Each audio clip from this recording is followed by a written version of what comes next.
par la Vierge du lot, grâce et paix sont données pour se laisser réconcilier.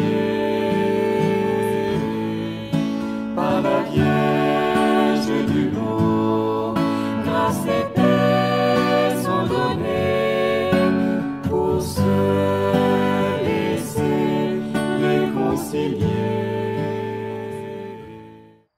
Bonjour les enfants, aujourd'hui mercredi 22 avril et nous voyons le beau visage d'Ézéchiel. Ézéchiel est prophète comme lui avant Isaïe puis Jérémie. Prêtre de Jérusalem, lorsque la ville a été détruite, il devient le porte-parole de Dieu pour la population juive en exil à Babylone. Parmi celles-ci, beaucoup doutent. Dieu les a-t-il abandonnés? Marduk, divinité principale de Babylone, serait-il en fin de compte le Dieu à adorer? Ézéchiel reçoit de nombreuses visions et use d'images frappantes pour détromper les Juifs et leur montrer que l'espoir ne peut pas venir que de la bonne conduite et de la foi de chacun. Les Juifs en exil sont accompagnés par les paroles de Dieu et les visions d'Ézéchiel. Le prophète voit ainsi un char à 4 roues, portant des animaux fabuleux, à la fois chérubins, hommes, lions et aigles. Transporté à Jérusalem, Ézéchiel voit que l'idolâtrie règne.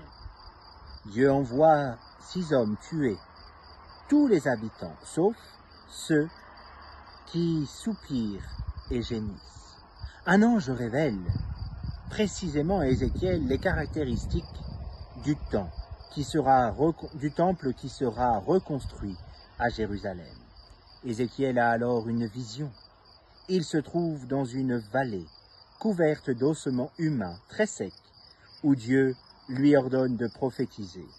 Alors, les ossements ressuscitent en une armée vivante symbolisant le retour en terre d'Israël.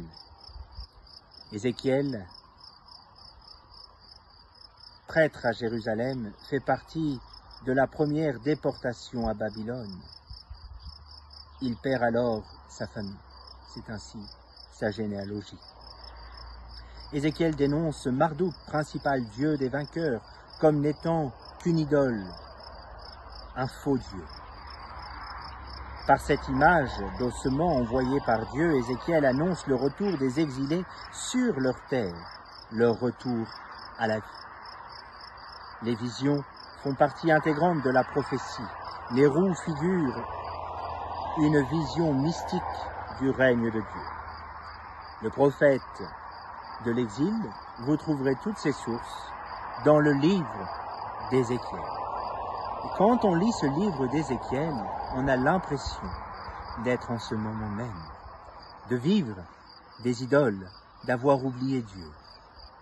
En ce moment où nous sommes confinés chez nous, beaucoup peuvent se dire « mais où est Dieu ?» Il est à côté de nous, simplement à côté de nous. Mais on n'arrive pas à lui faire la première place dans nos vies. Demandons au Seigneur de venir agir en notre âme pour mettre Dieu à la première place. Que Dieu nous garde et vous garde à demain. Dans les tourments de nos vies éprouvées, tu imprimes ton amour, tu nous caresses.